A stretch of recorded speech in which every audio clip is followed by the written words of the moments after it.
Hello everyone and welcome to today's video. Today I'm going to be talking about the Mandalorian and Grogu. I mean Grogu, or you might commonly know this little creature as Baby Yoda on the internet. This is going to be the first theatrical release for a Star Wars film since The Rise of Skywalker, which was 6.5 years ago. The current tracking numbers for this movie are not looking good. It's currently even tracking lower than Solo, A Star Wars Story, which was the first ever Star Wars bomb. Well, financial bomb. Star Wars is a pretty big brand. Back in the 2010s, Disney bought Lucasfilm for over $4 billion. They went into production and made The Force Awakens. It's very much a rehash of A New Hope. It made over $2.2 billion at the global box office on a production budget of around $500 million. But did it have the impact that Disney wanted? Well, when you go to a film, their sequel, Star Wars The Last Jedi, that film in itself very much split and divided the Star Wars fan base. And I particularly enjoyed it, but I do know that it's a flawed mess. One of the interesting things about both The Force Awakens and The Last Jedi is that they end up killing off a legacy character. And then in Rise of Skywalker, they end up killing another one, but that one had to be done because, unfortunately, Carrie Fisher did pass away. When you look at the trajectory of the sequel trilogy, they didn't really have a plan. The Last Jedi very much created a rift in between the fan base. The final Skywalker just didn't perform as well. It grossed around $1.2 to $1.3 billion worldwide, and going from that 2.2 plus to 1.2, that's not looking good. There's a downward trend from The Force Awakens all the way down to The Rise of Skywalker. The movies were making less and less money each time, with the budgets themselves gradually becoming more expensive. Surprisingly, The Last Jedi actually has the lowest budget out of the trilogy itself, but when you look at The Rise of Skywalker, yes, it made $1 billion, but the production budget is just obscene in itself and is one of the most expensive movies ever made. In between the releases of the sequel trilogy, there was Rogue One, the Star Wars story, which made over $1 billion. That was released in December of 2016. And then there was Solo, a Star Wars story, which was Star Wars' first ever financial box office bomb. Solo was originally directed by Phil Lord and Chris Miller, but later on they brought on Ron Howard to do reshoots, which inflated the budget by quite a lot. And more importantly, Solo only released like 6 months after The Last Jedi. The Last Jedi released in December of 2017. Solo released in May of 2018. Because of the reception of The Last Jedi, people ended up not going to that. In the past 6 years, Disney has only been releasing TV shows on Disney Plus, which is their own streaming service. The Mandalorian was the premiere show for Disney Plus. Mando season 1 brought the fan base back. People were happy with it. The overall response was a thumbs up. It felt refreshing, and it was basically a space western. Cool stuff. But there was also the introduction of Grogu, which we'll get onto later. Season 2 came out later in 2020. It was somewhat derivative to the first season, but also they were adding things like Mr. Luke Skywalker at the end of the show. That's kind of crazy. What's going on there? Then season 3 came along.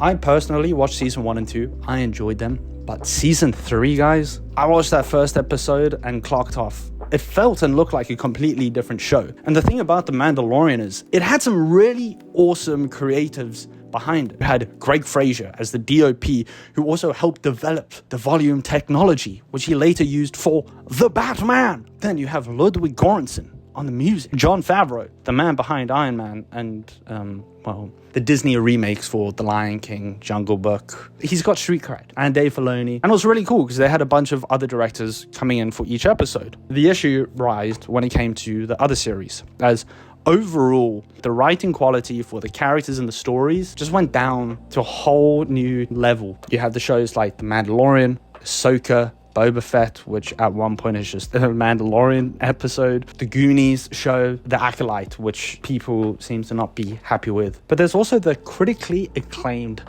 Andor, which I think when we all found out that we were having a prequel to Rogue One about Cassian Andor, people were like, yo man, like, what's the point? Like, really? Why? But this is actually kind of like he brought the Star Wars community back together. People are like, yeah man, Andor is the shit.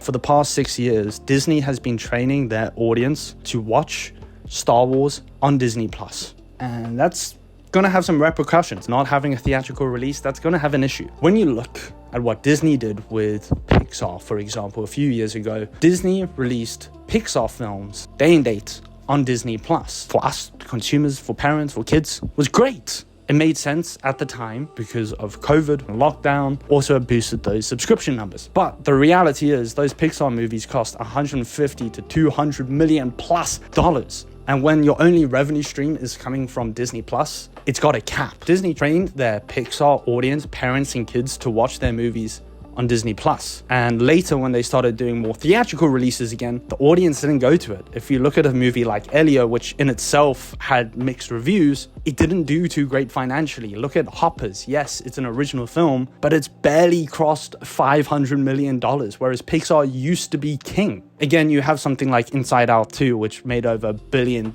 Crazy stuff. Now people are trained to watch stuff on Disney Plus or simply wait for it to go onto there. What's the need to go watch it in theaters? And so when it comes to Mando, you very much have a split Star Wars fan base, but also you have a Mandalorian fan base that is predominantly on Disney Plus. Will people be allured to the cinema, or will they just say, hey, I'll wait a couple of months. I know this thing's coming on here one day. When going to the movies nowadays, it's not even just getting the ticket, it's getting the popcorn, drinks, or whatever. Nachos in even some places. This was last year. I went to get my hair cut and I was chatting to the barber Ken. He was telling me about how he took his son to the Minecraft movie and he absolutely loved it. But the issue was the ticket price. He said to me, it's annoying because I'm spending 400 plus rand when I could spend that money on 2-3 months of Disney Plus or different streaming service. When you have a streaming service based audience, it's going to be difficult to convert them. They've come out and said that you don't need to do homework for this movie. You don't have to watch the show or shows. You can just go watch this movie. But is that true? Are they saying that because they're like, hey, don't worry, you don't have to watch this stuff. You just come watch the movie. Well, I bet you audience will probably have to do some homework. And I just want to quickly talk about doing homework from a streaming service to going to watch a movie in the cinemas. The Marvels was a massive box office bomb. The Marvels had a very interesting challenge, which I think is pretty similar to what Mando and Grogu are having to fight against. So you have the IP, right? You have Marvel. You have Captain Marvel, which her first movie made over $1 billion. It's also because it was the movie that came out before Endgame. Most people went to go watch Captain Marvel because we were told, hey, go watch this movie because it's going to be really, really, really important. Not really. Also, you have Nick Fury as a character in that film. So there are recognizable characters from previous movies. But then we have the TV show element. You have Iman Vellani's Kamala Khan from the Ms. Marvel TV show. The Ms. Marvel TV show had the lowest viewership out of all Marvel shows at the time. Then you have Monica Rambeau, played by Teyonah Parris, who was in Captain Marvel as a kid, but then she's also in WandaVision and gets her powers in that. So you have to watch that show. Two lead characters, predominantly based from TV shows, and the one that the majority of audiences wouldn't know. Then you also have the post-end credit scene with Kate Bishop, so I guess you have to watch the Hawkeye show?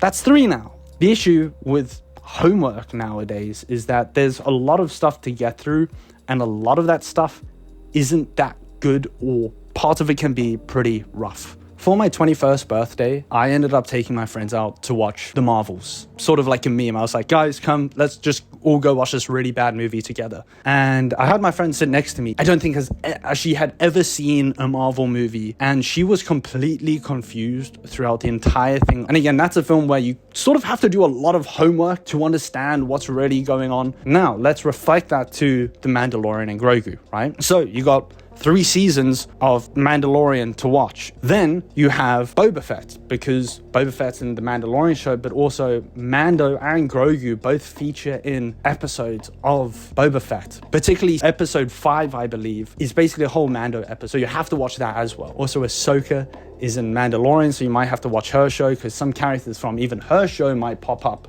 in the movie. Then you have a character like Zeb. He's originally from Star Wars Rebels, which is an animated show from Disney XD from like 10 years ago. Obviously, if the writing is good enough, you don't have to worry about that as an audience. But me just talking about this, it's quite a lot to take in. And maybe, just maybe, Thrawn is going to be in this. So again, you might just have to watch Ahsoka for that. You have to watch these shows to really get the pure gist of it. But at the same time, if you have watched all of these shows and they're saying you don't have to do homework, is that just not disrespectful to you and my time for having spent time watching these shows, but now we're being told, hey, the stuff you watch, you don't have to worry about? And the thing is, I'm game for fan service. I'm game for people like knowing this inside stuff. Again, I'm a huge nerd for this. I will know all of it. I watch Hawkeye, I watch Ms. Marvel, I understood the Marvels, but also I understood that it was kind of a bloated piece of mess. Let's talk about the lead of the series and this movie,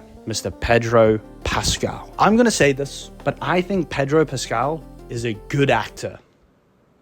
But with that being said, last year we had a phenomena called Pedro Pascal fatigue. There was a period in time last year where it seemed that Pedro Pascal was in every single movie. He was in The Materialists, Eddington, and he was in Fantastic Four. Those all released within a 2-month period of one another. Take it back to December 2024. He was in Gladiator 2, so that rolled over into early 2025 as well. He was in The Last of Us Season 2, so he was in a lot of stuff. Oh right, and he was in that AirPods 4 commercial. But with this Pedro Pascal fatigue, is that going to impact the box office? Does he have that pull for the audience? Now, let's talk about the co-star of this movie, the child, Grogu.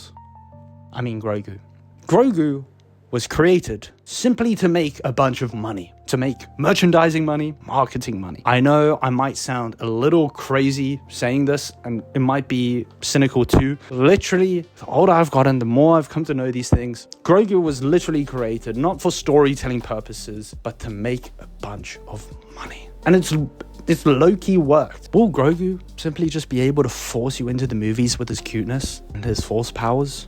You let me know in the comment section below. The marketing for this movie has been very strange.